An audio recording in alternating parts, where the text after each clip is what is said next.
అన్నదాత అన్నదాత మీ అన్నదాత, చెమటోడ్చి ఆహారాన్నందించే రైతన్నా, అనునిత్యం నీ కండదండగా నిలిచే నేస్తం ఎవరన్నా. అన్నదాత అన్నదాత మీ అన్నదాత.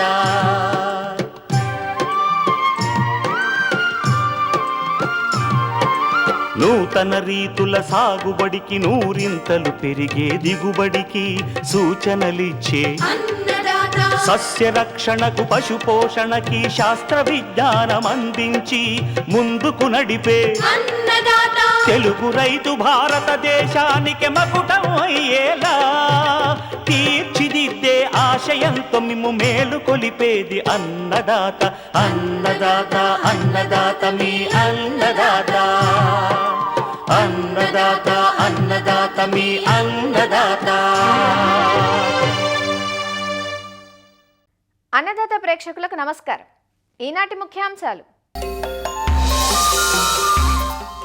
మిరప నారుమల్లలో ప్రధాన పంటలో కలుపు యాజమాన్యం,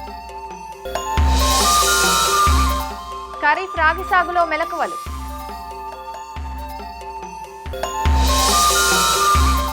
పచ్చిరొట్ట పైర్ల పెంపకం ఉపయోగాలు, ఇంకా జై కిసాన్ వ్యవసాయ సమాచారం.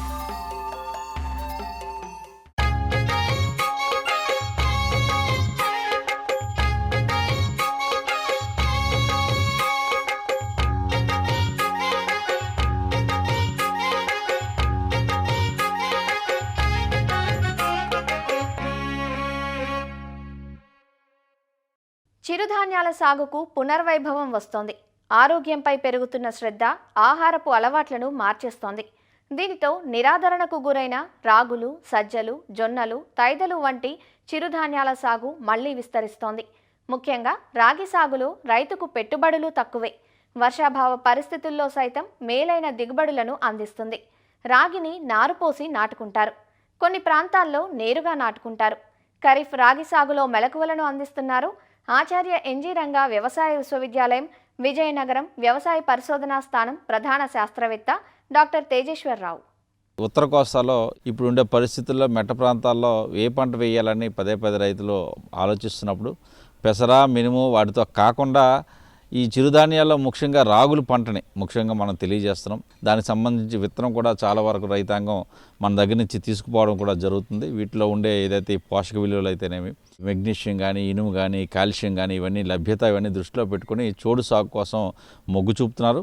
వాటిలో చోడుని రెండు పద్ధతుల్లో చేస్తున్నారు. ఒకటి నేరుగా విత్తే పద్ధతి, అదేవిధంగా మనకి ఏదైతే నర్సరీ మనం పెట్టుకునే ఏదైతే ఈ నారుమడి ద్వారా కూడా చోడుని సాగు చేసే కార్యక్రమం చేస్తున్నారు.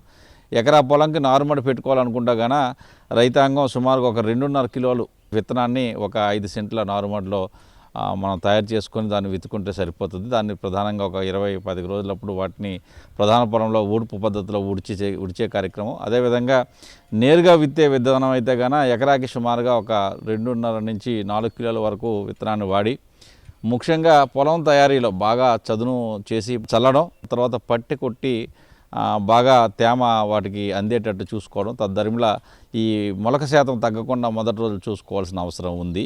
ఈ రకాల్లో ముఖ్యంగా పరిశోధనా స్థానం నుంచి విడుదల చేయబడిన ఈ చంపావతి కానీ, శ్రీ చైతన్య కానీ, ఈ సువర్ణముఖి కానీ, ఇంద్రావతి కానీ, వేగావతి కానీ, తిరుమల కానీ, వకుల కానీ ఈ రకాలు కూడా చాలా వరకు మంచి ఫలితాలు ఇచ్చిన రకాలుగా రైతాంగం వాడుకలో ఉన్నాయి. విత్తన శుద్ధి విషయంలో చూసుకుంటే కిలో విత్తనానికి కార్బండజాన్ లేకపోతే 3 గ్రాముల మ్యాంకోజెబ్ కానీ చేస్తూ కిలో విత్తనానికి 10 గ్రాములు సూడోమోనాస్ను పట్టి కూడా విత్తన శుద్ధి చేసుకోవడం వల్ల మంచి ప్రయోజనకరంగా ఉంటుంది. ఇకపోతే ఈ ఎరువుల యాజమాన్యం విషయంలో మనకు వస్తే ముఖ్యంగా నారుమడిలో కూడా మన సెంటు నారుమడికి సుమారుగా 1.5 కిలోలు యూరియా, 4 కిలోలు సింగిల్ సూపర్ ఫాస్ఫేటు, అదేవిధంగా ఒక 800 గ్రాములు మ్యూరేట్ ఆఫ్ పొటాషు నారుమడికి వేసుకుంటాం. ఆ తర్వాత ఏదైతే ప్రధాన పొలం మనం తయారు చేసిన తర్వాత ఊడ్పు ప్రధాన పొలంలో చేసేటప్పుడు ఈ భాస్వరాన్ని సింగిల్ సూపర్ ఫాస్ఫేట్ రూపంలో 100 కిలోలు మనం వేయడం ఎకరాకి జరుగుతుంది. అదేవిధంగా డిఏపి రూపంలో అయితే మనం సుమారుగా ఒక 35 కిలోలు డిఏపిని మనం వాడడం జరుగుతుంది. వీటితో పాటు ఏదైతే నత్రజన్ని యూరియా రూపంలో 50 కిలోల నత్రజన్ని మనం చివరి దిక్కులోను, అదేవిధంగా విత్తిన ఒక 25 నుంచి 30 రోజులు కూడా మనం ఈ 50 కిలోల్లో అర్థమైన 25 కిలోల యూరియాని వేసి మనం ప్రధాన పొలంలో కూడా ఎరువుల యాజమాన్యం చేస్తున్నాం. కలుపు నిర్మూలన కోసం ఈ మధ్య పరిశోధన ఫలితాల్లో చేరిన ఏదైతే లాండాక్స్ పవర్ అనేది ఎకరాకి 1200 గ్రాములని 200 లీటర్ నీటిలో కలిపి పిచికారీ చేయడం 72 గంటల్లో పిచికారీ చేయడం వల్ల మంచి ఫలితాలు వచ్చినట్టు మన పరిశోధనా స్థానంలో తేలింది. అదేవిధంగా ఎప్పటి నుంచో మనం చెప్పుకున్న పెండిమెంతాలిన్ ఏదైతే ఉందో, 1 లీటర్ పెండిమెంతాలిన్ 200 లీటర్ నీటిలో కలిపి మొదట 48 నుంచి 72 గంటల్లో పిచికారీ చేసుకోవడం వల్ల ఏదైతే ఇతర గడ్డి జాతులు కానీ లేకపోతే కూరాకులు కానీ చాలా సమస్య లేకుండా కలుపును సమర్థవంతంగా మనం నిర్మూలించుకోవాలని మనం అవుతాం. మెట్ట సాగులో ఏదైతే ఈ చిరుధాన్యాలతో పాటు అంతర పంటల విధానాన్ని చాలా వరకు రైతాంగానికి తీసుకెళ్లడం జరిగింది. ప్రతి 8 వరుసల చోట్లకి మధ్యలో మనం ఈ 2 వరుసలు కందిని పెట్టడం ద్వారా ఉత్తర కోస్తాలో రైతాంగానికి ఇంటి అవసరాలకు కావాల్సిన చిన్న సన్నకారు రైతులకు మాంసకృతులే కాకుండా ఎకరాకి 6,500 నుంచి 8,000 నుంచి 10,000 వరకు కూడా ఆదాయం తీసే రైతాంగం ఉన్నారు. కాబట్టి ఈ చోడి అదేవిధంగా ఈ కంది అంతర పంటల విధానాన్ని చాలా ముందుకు తీసుకువెళ్లాల్సిన అవసరం ఈ ఉత్తర కోస్తా ప్రాంతంలోనూ అదేవిధంగా గిరిజన ప్రాంతంలోనూ ఉంది.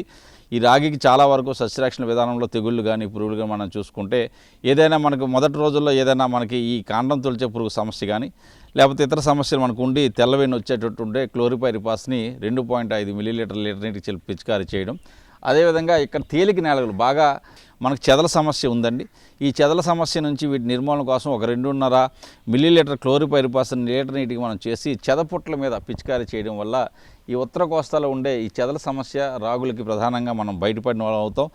ఈ చిరుధాన్యాల్లో రాగుల్ని విలువ ఆధారిత ఉత్పత్తులు చేసే అవకాశం కూడా ఉంది. కాబట్టి రాగుల పంటని ఈ ఉత్తర కోస్తాలో ముఖ్యమైన చిరుధాన్యంగా సాగు చేయాల్సిన అవసరం అయితే ఎంతైనా ఉంది.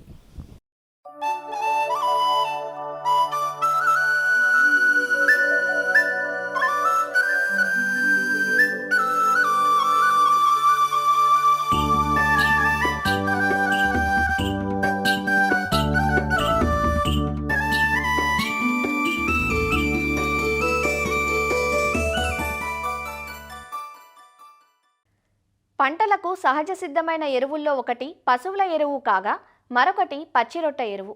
పశువుల ఎరువు లభ్యత తక్కువగా ఉండటంతో చాలా ఖరీదైపోయింది.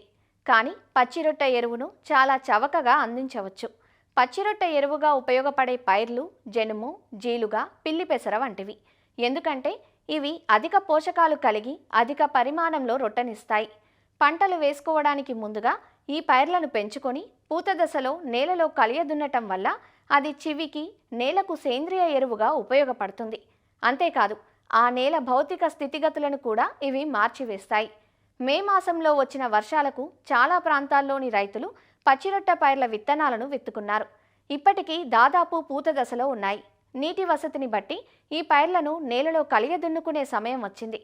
పచ్చిరొట్ట పైర్లు వాటి ప్రయోజనాల గురించి సూచిస్తున్నారు జగిత్యాల ప్రాంతీయ వ్యవసాయ పరిశోధనా స్థానం శాస్త్రవేత్త డాక్టర్ వి రవి. ముఖ్యంగా రైతులు ఈ ప్రస్తుత కాలంలో మే నెలాఖరు లేదా జూన్ మొదటి వారంలోనే ఈ పచ్చిరొట్ట పైర్లు విత్తుకోవడం జరిగింది.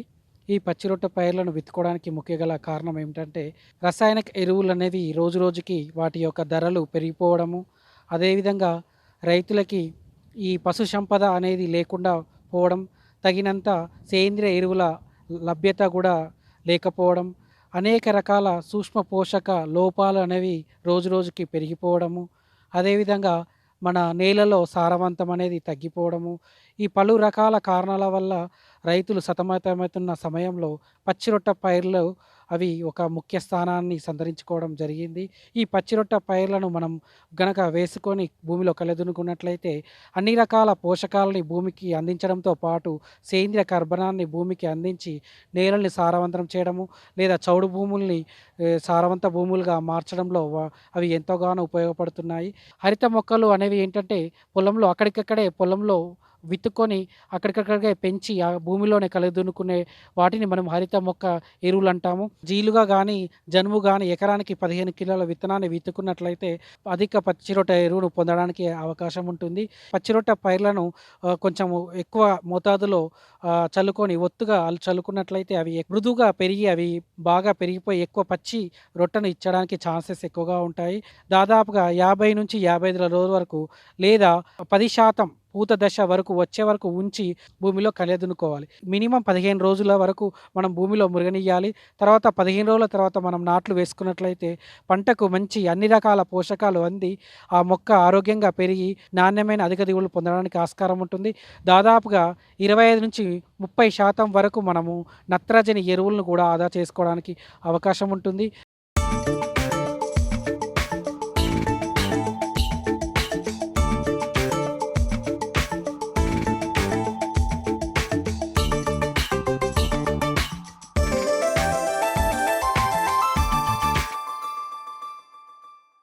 పత్తి తర్వాత తెలుగు రైతులు ఎక్కువగా సాగు చేసే వాణిజ్య పంట మిరప. మిరపను జూన్ నుంచి ఆగస్టు మాసాల వరకు నారు పోసుకొని నాటుకుంటారు. నారు పోసుకొని నాటే పద్ధతి కాకుండా గుంటూరు, ప్రకాశం జిల్లాల్లోని కొన్ని ప్రాంతాల్లో సాలు తోటలుగా నేరుగా విత్తుకొని సాగు చేస్తారు. మిరప పంటకు కూడా అన్ని పంటల మాదిరే కలుపు సమస్య ఎక్కువగా ఉంటుంది. కలుపు సమస్యకు అంతర కృషి చేపట్టడంతో పాటు వర్షాకాలంలో అంతర కృషి వీలు కాని పరిస్థితుల్లో కలుపు మందులు అందుబాటులో ఉన్నాయి. మిరపలో వెడల్పాకు మొక్కలకు కలుపు మందులు అందుబాటులో లేనప్పటికీ వివిధ గడ్డి జాతి మొక్కల నిర్మూలనకు మంచి మందులు మార్కెట్లో లభ్యమవుతున్నాయంటూ మిరప నారుమళ్లు ప్రధాన పొలంలో కలుపు యాజమాన్యం గురించి హైదరాబాద్లోని విశ్రాంత కలుపు నిపుణులు డాక్టర్ అట్లూరి సుబ్రహ్మణ్యేశ్వరరావు నుంచి తెలుసుకుందాం. ఉభయ రాష్ట్రాల్లో మరొక ముఖ్యమైన వాణిజ్య పంట మిరప పంట. మిరప పంటని ప్రస్తుత పరిస్థితుల్లో రైతు సోదరులు నారుమళ్ళు పోసుకుంటున్నారు. ఇక్కడ కూడా మనకి కలుపు అనేది ముఖ్యమైనటువంటి సమస్య. మిరపని నారు పోసుకుని తర్వాత 40 రోజుల నారుని మనం ప్రధాన పొలంలో నాటుకుంటాం. ఇక్కడ 40 రోజులు కూడా ఉంటుంది కాబట్టి నారుమళ్ళల్లో కూడా ఈ కలుపు యాజమాన్యం అనేది చాలా ముఖ్యమైనటువంటి విషయం. నారుమళ్ళల్లో ఎక్కువగా వచ్చేది ఊద అనేది ఎక్కువగా వస్తుంటుంది. ఇక్కడ కూడా మిరపలో నారుమడి పోసిన వెంటనే మనకి 24 నుంచి 48 గంటల లోపు 1 లీటర్ నీటికి 2 నుంచి 2.5 మిల్లీలీటర్ల పిండి మిథలిన్ మాత్రమే వాడుకొని మనం నీళ్లు పోసిన తర్వాత మనం ఈ మందు స్ప్రే చేసుకోవాలి. ఈ మందు స్ప్రే చేసిన తర్వాత మళ్ళీ 24 నుంచి 48 గంటల వరకు మనకి నారుమడికి నీళ్లు పెట్టకూడదు. అట్లా పెట్టకుండా ఉంటే కనుక మనకి నారుకి ఎటువంటి ఇబ్బంది లేకుండా నారుమడిలో వచ్చేటువంటి మిరప నారుమడిలో వచ్చేటువంటి అన్ని కలుపు మొక్కల్ని సమర్థవంతంగా నిర్మూలిస్తుంది. ఇక్కడ 2.5 మిల్లీమీటర్లకు 1 లీటర్ నీటికి కనుక మించి మోతాదు వాడితే నారు మొలక దెబ్బతింటుంది. ఇది రైతు సోదరులు గమనించవలసిందిగా ముఖ్యమైనటువంటి విషయం. రెండవది ఏంటంటే ఒక 20-25 రోజుల తర్వాత ఈ మిరప నారుమళ్ళల్లో కూడా మళ్ళీ ఎక్కువగా ఊద కానీ లేక చిపురు గడ్డి ఇటువంటి రకరకాలైనటువంటి గడ్డి జాతి మొక్కలు ఎక్కువగా వస్తూ ఉంటాయి. వీటి నిర్మూలనకు ఏంటంటే ఒక మంచి మందు ఫెనాక్సాప్రాపిథైల్ విప్సోప్రా అనేటువంటి మందు 1 లీటర్ నీటికి 1.25 మిల్లీలీటర్ల చొప్పున కనుక పిచికారీ చేసుకుంటే మనకి మిరప నారుమడికి ఎటువంటి ఇబ్బంది లేకుండా మిరప వచ్చేటువంటి గడ్డి జాతి మొక్క నిర్మూలన. అలాగే క్వైజలాఫాపిథైల్ అనే మందు కూడా 1 లీటర్ నీటికి 2 మిల్లీలీటర్ల చొప్పున పిచికారీ చేసుకుంటే మిరపకి ఇబ్బంది లేకుండా గడ్డి జాతులు నిలుకోవచ్చు. అలాగే ప్రభా క్వైజాఫాప్ అనే మందు అయితే మనకు 1 లీటర్ నీటికి 1.2 అంటే ఎకరం నారుమడికి 250 మిల్లీలీటర్ చొప్పున కనుక పిచికారీ చేసుకుంటే మిరప నారుకు ఎటువంటి ఇబ్బంది లేకుండా గడ్డి జాతిని నిర్మూలించుకోవచ్చు. అయితే ముఖ్యమైన విషయం ఏంటంటే మిరప నారుమళ్ళల్లో కానీ మిరపలో కానీ వెడల్పాటు ఆకు మొక్కను నిర్మూలించడానికి ప్రస్తుతానికి ఎటువంటి కలుపు మందులు లేవు. ఇకపోతే ప్రధాన పొలం చూసుకుంటే మనకి మెయిన్గా ఏంటంటే మిరపని మనం 2 రకాలుగా సాగు చేస్తాం. ఒకటి ఏంటంటే నేరుగా విత్తుకోవటం, దాన్నే సాలు తోట అంటారు. రెండోది మొక్క తోట. మొక్క తోట అంటే మనకి 40 రోజులు నారు పెంచుకొని వేసుకుంటాం. ముందుగా మొక్క తోట చూసుకుంటే కనుక మిరప నాటడానికి ముందు ఎకరానికి 1.3 లీటర్ల పిండి మిథలిన్ కానీ ఆక్సిఫ్లోరోఫెన్ అనే మందు అయితే కనుక 200 మిల్లీలీటర్లు కానీ మనం పిచికారీ చేసుకుని మరుసటి రోజు కనుక మనం మిరపను నాటుకుంటే మిరపకి ఎటువంటి ఇబ్బంది లేకుండా మిరపలో వచ్చే అన్ని జాతి కలుపు మొక్కలు ప్రత్యేకించి ఏంటంటే ఇక్కడ మనకి గడ్డి జాతి మొక్కలతో పాటుగా గల్జేరు కాడ, తెల్ల గల్జేరు కాడ, పాయలాకు ఇటువంటివన్నీ. ఇంకొకటి ఏంటంటే ముఖ్యమైన సమస్య మనకి ఈ మిరపలో వచ్చేటువంటి పై ముడత, కింద ముడత పర్టికులర్గా ఇవన్నీ కూడా ఈ గరిటకమ్మ ఇటువంటి ఈ కలుపు మీద ఎక్కువగా ఉంటాయి కాబట్టి అవి రాకుండా కంట్రోల్ చేసుకోవాల్సిన అవసరం మిరపలో ఎంతైనా ఉన్నది. కాబట్టి రైతు సోదరులు ఖచ్చితంగా అవి అసలు మొలవకుండానే చేయాలంటే కనుక మిరప నాటుకుంటానికి ముందుగానే ఈ 2-3 మందులు ఏదైనా సరే పిచికారీ చేసుకుంటే దాదాపు 20-25 రోజుల వరకు కూడా కలుపు రాకుండా చేసుకోవచ్చు. ఇక్కడ పర్టికులర్గా మొక్క తోటకి కలుపు తీయవలసినటువంటి కీలక సమయం ఏంటంటే 40 రోజుల వరకు కూడా దాదాపుగా చేసుకోవాలి. మొట్టమొదటి నాటడానికి ముందు కనుక మనం పిచికారీ చేసుకుంటే 15-20 రోజుల వరకు కూడా కలుపు రాకుండా ఉంటుంది. ఆ తర్వాత మనం నిలువు అడ్డంగా కనుక ఇక్కడ సాధారణంగా ఏంటంటే 60x60 పెడుతూ ఉంటాం కాబట్టి స్పేసింగు నిలువు అడ్డంగా 2-3 సార్లు కనీసం 3 సార్లు అని కనుక అంతర్కృషి చేసుకోగలిగితే ఇటు నేల గుల్లబారి మిరప బాగా ఉంటుంది. ఈ వర్షాకాలంలో కంటిన్యూస్గా వర్షాలు పడినప్పుడు మళ్ళీ మనకి ఇక్కడ కూడా అంతర్కృషి చేయటం అనేది కుదరదు. గొర్రు గుంటకలతో కానీ పవర్ బీటర్స్తో కానీ చేసుకోవడం కుదరదు.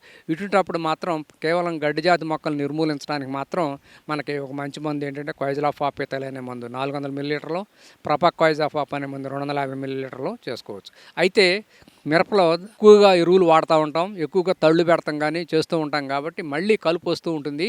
అయితే వెడల్పాటు ఆకు మొక్కలు రాకుండా చేయడానికి ఒక చిన్న మంచి టెక్నిక్ ఏంటంటే రైతులు అంతర్కృషి చేసినప్పుడు పొలంలో వర్షం పడినప్పుడు కానీ లేకపోతే మనం నీరు పెట్టినప్పుడు కానీ ఇదే పెండిమిథిలిన్ మనం మిరప నాటడానికి ముందు వాడినటువంటి పెండిమిథిలిన్ అనే మందుని ఇసుకలో కలిపి 1 లీటర్ మందుని ఇసుకలో 20 కేజీలు ఇసుకలో కలిపి కనుక మనకి మా ప్రధాన పొలంలో కనుక చల్లుకోగలిగితే మనకి వెడల్పాటు ఆకు కలుపు కానీ మళ్ళీ రెండో ఫ్లష్ వచ్చేటువంటి అవకాశం లేకుండా కూడా చేసుకుంటానికి అవకాశం ఉంటుంది. కొంతమంది రైతు సోదరులు అయితే ఆక్సిఫ్లోరోఫెన్ అనే మందుని కూడా 200 మిల్లీలీటర్లు ఇసుకలో కలిపి చేసుకుంటే మళ్ళీ కలుపు పట్టకుండా రెండో దశ రాకుండా కూడా చేసుకుంటానికి అవకాశం ఉంది. ఇది మనం ప్రధాన పొలంలో చేసుకోవాల్సిన కలుపు యాజమాన్యం. ఇకపోతే సాలు తోట అంటే డైరెక్ట్గా చిల్లీస్ని కూడా విత్తుకోవడం కొన్ని ప్రాంతాల్లో ఎక్కువగా అలవాటుగా ఉంది. ఇక్కడ కలుపు ఉధృతి చాలా ఎక్కువగా ఉంటుంది. ఎందుకంటే మిరప మొలకెత్తడానికి దాదాపు 8-9 రోజులు పైన పడుతుంది కాబట్టి కలుపు అనేది 3-5 రోజుల లోపలే మొలిసి విపరీతంగా. ఇంకొకటి ఏంటంటే ఈ ప్రాథమిక దశలో ఈ మిరప అనేది కూడా చాలా నెమ్మదిగా పెరుగుతూ ఉంటుంది కాబట్టి ఇక్కడ మనకి కలుపు ఉధృతి ఎక్కువగా ఉంటుంది. మనకు అసలు కలుపు రాకుండా చేసుకోవాలంటే ఏంటంటే ఒకటి ఎలాక్లోర్ అనే మందు ఏంటి డైరెక్ట్ సాలు తోటలో విత్తిన వెంటనే ఎకరానికి 1.5 లీటర్లు. అట్లాగే పెండిమిథిలిన్ మాత్రం చాలా తక్కువ డోసులో వాడాలి. ఇక్కడ ఎకరానికి 1 లీటర్ ఎట్టి పరిస్థితుల్లో కూడా మించడానికి వీల్లేదు. ఈ 2 మందులు ఏదో ఒకటి కనుక మనం పిచికారీ చేసుకుంటే దాదాపుగా 20-25 రోజుల వరకు కూడా కలుపు రాకుండా చేసుకోవచ్చు. ఇక్కడ కలుపు తీయవలసినటువంటి కీలక సమయం నేరుగా సాలు తోటలో మాత్రం దాదాపుగా 60 రోజుల వరకు ఉంటుంది. కాబట్టి 2 నెలల వరకు కూడా మనం కలుపు లేకుండా చేసుకోవాలి కాబట్టి కనీసం 3-4 సార్లు నిలువు అడ్డంగా అంతర్కృషి చేసుకుంటే బాగుంటుంది. అంతర్కృషి కుదరనప్పుడు వర్షాలు కంటిన్యూస్గా కురుస్తున్నప్పుడు గడ్డి జాతి మొక్కలు నిర్మూలించడానికి మాత్రమే మనకు ఆ ప్రొపాక్వైజాఫాప్ 1/2 లీటర్ కానీ టర్కా సూపర్ 400 ml కానీ వాడుకోవచ్చు. మిరపకి ఇబ్బంది లేకుండా మిరపలో వచ్చేటువంటి గడ్డి జాతి మొక్కలని ఈ వరకు మాత్రమే నిర్మూలించడానికి మందులు ఉన్నాయి, వెడల్పాటు ఆకు మొక్కలకు మందులు. అయితే కొన్ని ప్రాంతాల్లో అక్కడక్కడ మనకి ఈ బంగారు తీగ అనేది కూడా సమస్యాత్మకంగా వస్తుంది. ఈ బంగారు తీగ వచ్చిందంటే కనుక దాదాపు మిరప మీద మనం పెట్టిన పెట్టుబడి అంతా కూడా నష్టమే, బాగా సివియర్గా నష్టం జరుగుతుంది. కాబట్టి పర్టికులర్గా మనకు ఎక్కడైతే కనుక బంగారు తీగ అనేది కొన్ని ప్రాంతాల్లో సమస్యాత్మకంగా ఉంది, పర్టికులర్గా మాచర్ల ఏరియా ఈ ప్రాంతాల్లో అనుకుంటే సాధ్యమంత వరకు పంట మార్పిడి చేసుకోవడం అనేది మంచిది.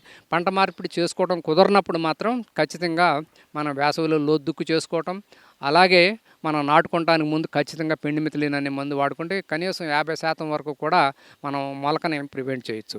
ఒక్కసారి మనకి బంగారు తీగ మొలిసిన తర్వాత దాన్ని కంట్రోల్ చేయడానికి ప్రస్తుతం మిరపకి ఇబ్బంది లేకుండా మందులు లేవు కాబట్టి సాధ్యం అంతరకు అంతర్కృషి చేసుకోవటం. అట్లాగే స్పాట్ అప్లికేషన్ ఆఫ్ పెరాక్వాట్ అంటే అక్కడ హోస్ట్ అయినటువంటి మిరప మొక్క ఆశించినటువంటి మనకి ఇది మన బంగారు తీగ చనిపోవడానికి మాత్రం 1 లీటర్ నీటికి 5 ml చొప్పున కనుక పెరాక్వాట్ అనే మందు కనుక పిచికారీ చేసుకుంటే ఫర్దర్ స్ప్రెడ్ ఆగిపోవడానికి అవకాశం ఉంటుంది. ఆ సాధ్యమంత వరకు కూడా అంతర్కృషి చేసుకుంటే మంచిది. ఇక పసుపు పంటలో కలుపు నివారణ గురించి రేపటి అన్నదాతలో తెలుసుకుందాం.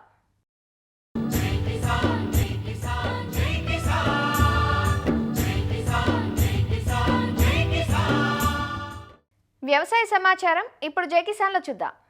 పాడి పరిశ్రమ అభివృద్ధి చెందాలంటే పెయ్యదూడల అభివృద్ధి తప్పనిసరి. మరి పుట్టిన ప్రతి దూడ పెయ్యదూడ అవ్వదు కాబట్టి లింగ నిర్ధారణ వీర్యం ద్వారా పెయ్యదూడల సంతతిని పెంచే పథకాన్ని పశుసంవర్ధక శాఖ అధికారులు చేపడుతున్నారు. కృత్రిమ గర్భోత్పత్తి విధానం ద్వారా ఆడదూడలు పుట్టే ఈ పరిజ్ఞానం ప్రస్తుతం తెలుగు రాష్ట్రాల్లో ప్రాచుర్యం పొందుతోంది. ప్రకాశం జిల్లాలో ఈ ఏడాదికి గాను 88,000 డోసులు సరఫరా చేసేందుకు సిద్ధంగా ఉన్నట్లు పశుసంవర్ధక శాఖ అధికారులు చెబుతున్నారు. జిల్లాలో గేదెల పోషణ అధిక శాతం ఉన్నందున మేలుజాతి గేదె పశువుల వీర్యాన్ని రైతులకు అందిస్తున్నట్లు వివరిస్తున్నారు. సెక్స్ సార్టెట్ విధానం ద్వారా తక్కువ కాలంలోనే మేలుజాతి పశువుల అభివృద్ధితో పాటు పాల ఉత్పత్తి పెరిగి రైతులకు ప్రయోజనకరంగా ఉంటుందంటూ చెబుతున్న ప్రకాశం జిల్లా పశుసంవర్ధక శాఖ జాయింట్ డైరెక్టర్ బి రవితో ఈటీవీ ప్రతినిధి రవికృష్ణ ప్రసాద్ ముఖాముఖి ఇప్పుడు చూద్దాం.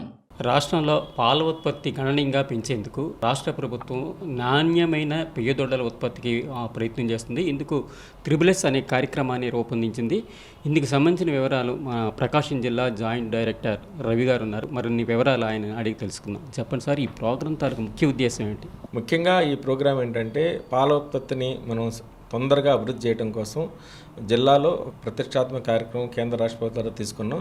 అందులో ముఖ్యమైనది ఏంటంటే త్రిబుల్ఎస్ అంటే లింగ నిర్ధారిత వీర్యం ద్వారా మనకు ఉన్నటువంటి ఇక్కడ బఫెలోస్లో కానీ అదేవిధంగా ఆవుల్లో కానీ శమన్ తీసుకొచ్చి ఆ శమన్ చేయటం వల్ల ఓన్లీ మన పెయ్యి దూడలు 90% పడతాయి. అధిక పాల సారోత్పత్తి కలిగినటువంటి తల్లిదండ్రి యొక్క పుట్టినటువంటి కోడి దూడలు కానీ అదేవిధంగా హెచ్ఎఫ్లో అయితే 11,000 సంబంధించి కేజీలు ఉన్నట్టు తీసుకొని ఆ వీర్యాన్ని మన ఇక్కడ రైతులు అందించినట్లయితే 90% కన్సెప్షన్ తోటి ఎక్కువ పెయ్యి దూడలు పట్టడానికి అవకాశం ఉంది. మన జిల్లాలో ఈ సంవత్సరం 88,800 డోసులు వస్తున్నాయి. అవి మనం జిల్లాలో హాస్పిటల్స్ సర్టిఫికేట్ చేసి అభివృద్ధి చేయడానికి ముందుకెళ్తున్నామండి.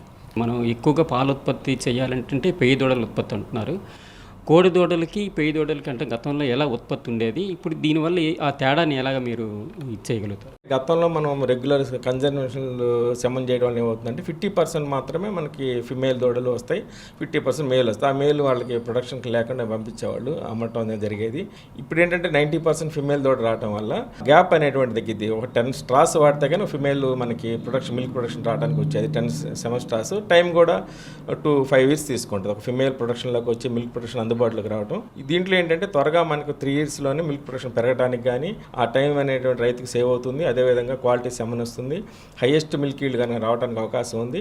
మనం పర్చేజ్ చేయడం అనేది ఎక్కడికో వెళ్ళి ఎనిమల్ కొనుక్కునే కంటే మన ఇంట్లోనే మనం మంచి దూడలను పుట్టించుకోగలిగితే డెఫినెట్గా పాల ఉత్పత్తి పెరగడానికి అవకాశం ఉంటుందని ప్రభుత్వం ఇటు సెంట్రల్ స్టేట్ గవర్నమెంట్స్ ఈ కార్యక్రమం తీసుకున్నాయి సార్. మనం ప్రస్తుతం బఫెలో సెమన్ ఇక్కడ ఎందుకంటే ప్రకాశం జిల్లా ఎక్కువగా గేదెలు కాబట్టి గేదెల సెమన్ చేస్తున్నాం సార్. గతంలో 6,000 డోసులు వచ్చినాయి, 3,000 మాత్రమే చేయగలం. అందుకు గతంలో 500 రూపాయలు ఉండటం వల్ల రైతులు కూడా ముందుకు రాలేదు. దీని యొక్క ఉపయోగం కూడా కన్సప్షన్ రేట్ తక్కువ ఉంటుందని ఈ సంవత్సరం ప్రభుత్వం ఏంటంటే 88,800 డోసులు ఇస్తుంది.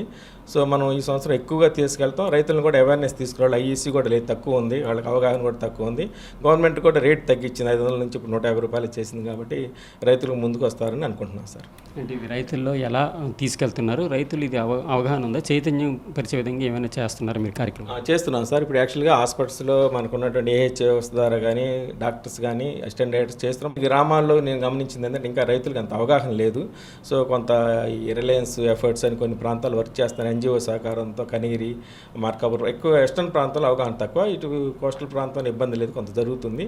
మన రెగ్యులర్ డిపార్ట్మెంట్ ఐఈస్తో పాటు అదర్ ఎన్జిఓస్ ద్వారా లేకపోతే ఉన్నటువంటి ప్రభుత్వ ప్రజాప్రతినిధుల ద్వారా కూడా అవగాహన కల్పించుకొని సమర్థవంతంగా చేయడానికి అవకాశం ఉందండి. ఈ పథకాన్ని వాళ్ళు రైతులకి అందాలంటే రైతులు మిమ్మల్ని ఏ రకంగా అప్రోచ్ అవ్వాలి? అంటే మా హాస్పిటల్స్లో ఫస్ట్ అవైలబిలిటీ పెడతాం సార్. వారం రోజుల్లోనే మా హాస్పిటల్స్లో ఉంటుంది. డాక్టర్ని సంప్రదించినట్టయితే అక్కడ లోకల్ డాక్టర్ ద్వారా మనం సెమన్ అవైలబిలిటీ పెడతాము. ఒకవేళ లేకపోతే ఆర్ఎస్కేల్లో మన ఏహెచ్ఏ వ్యవస్థకు అందుబాటులో పెడతాము. ఇక ఐఈసీ మీటర్లు మన సోషల్ మీడియా ద్వారా కానీ లేకపోతే పాంప్లెట్స్, పోస్టర్స్, డిఫరెంట్ మెథడ్ ద్వారా కూడా వాళ్ళని అవగాహన కల్పిస్తాం సార్. ప్రస్తుత పాల ఉత్పత్తికి తర్వాత ఈ కార్యక్రమం అమలు తర్వాత పాల ఉత్పత్తికి తేడా ఏముంటుందా? ఈవెన్ ఎంతవరకు పెరిగే అవకాశం సార్? ఇప్పుడు సుమారుగా మనకి ప్రైవేటు డైరీస్ కానీ గవర్నమెంట్ డైరీస్ కానీ 11 లక్షల నుంచి 12 లక్షల వరకు ప్రకాశం జిల్లా పాల ఉత్పత్తి ఉంది సార్, ఎంటైర్ ఓల్డ్ ప్రకాశంలో. ఈ 12 లక్షల నుంచి మనం ఎక్స్పెక్టేషన్ ఈ మిల్కీలు కానీ తీసుకెళ్తే సంవత్సరానికి 2-3 లక్షల లీటర్లు మనం పెంచగలిగినా రైతుకు ఆదాయం వస్తుంది. అది మనకి 3 years తర్వాత కనిపిస్తుంది. ఈ యానిమల్స్ పుట్టి ప్రెగ్నెంట్ అయ్యి మళ్ళీ మిల్కింగ్ వచ్చాక 4 years తర్వాత మన మిల్క్ ప్రొడక్షన్ అందుబాటులోకి వస్తుంది. ఎక్కువగా పెయ్యి దూడల ఉత్పత్తి వల్ల, పాల ఉత్పత్తి వల్ల కూడా రైతుకి ఓవరాల్గా అసలు ఎంతవరకు ప్రయోజనం కలుగుతుంది, ఎంతవరకు లాభం మిగిలే అవకాశం ఉంటుంది? ఇప్పుడు ఏంటంటే సార్, రైతు ఏం చేస్తున్నాడు, ఇప్పుడు ఏదో దూడ పడుతుంది, అది నాసిరకం దూడ అవుతుంటే మళ్ళీ బెస్ట్ మిల్క్ ప్రొడక్షన్ కోసం మళ్ళీ వెళ్ళి కొంటున్నాడు. రీప్లేస్మెంట్ జరుగుతూ ఉంది. అతని ఇంట్లో పుట్టిన దూడని పెంచుకునే వాళ్ళు చాలా తక్కువ ఉన్నారు. ఇదే ఇంట్లోనే మంచి దూడ పుట్టించగలిగితే ఎకనామిక్గా చాలా డెఫినెట్గా లక్షలు పెట్టి ఎక్కడికో వెళ్ళి తెచ్చుకుంటున్నారు. అవకాశం లేకుండా బెస్ట్ కాఫ్ అతను పుట్టినట్టయితే ఆ 2-3 లక్షల ప్రొడక్షన్ కాస్ట్ ఏదైతే పర్చేసింగ్ కాస్ట్ మిగిలిద్ది. మిల్క్ కూడా రాబోయే రోజుల్లో మనకి ఎక్కువ ప్రొడక్షన్ వస్తుంది కాబట్టి అతనికి ఆదాయం వస్తుంది. అధిక పాల ఉత్పత్తి కోసం ప్రభుత్వం అమలు చేస్తున్న త్రిబుల్ఎస్ కార్యక్రమం రైతులు వినియోగించుకోవాలని, రైతుల అవగాహన పెంచుకోవాలని జాయింట్ డైరెక్టర్ పేర్కొంటున్నారు. కెమెరామ్యాన్ శ్రీనివాస్తో రవికృష్ణ, ITV న్యూస్, ప్రకాశం జిల్లా. మరిన్ని విభిన్న అంశాలతో రేపటి అన్నదాతలో మళ్ళీ కలుసుకుందాం. నమస్కారం. అన్నదాతలు తమ సందేహాలు, సమస్యలను 1800-425-4085 టోల్ ఫ్రీ నెంబర్లో ఉదయం 10 గంటల నుంచి 11 గంటల మధ్య పని దినాలలో సంప్రదించగలరు. ఈ కార్యక్రమాన్ని యూట్యూబ్లో www.youtube.com/annadaata ETV లింక్ ద్వారా వీక్షించవచ్చు.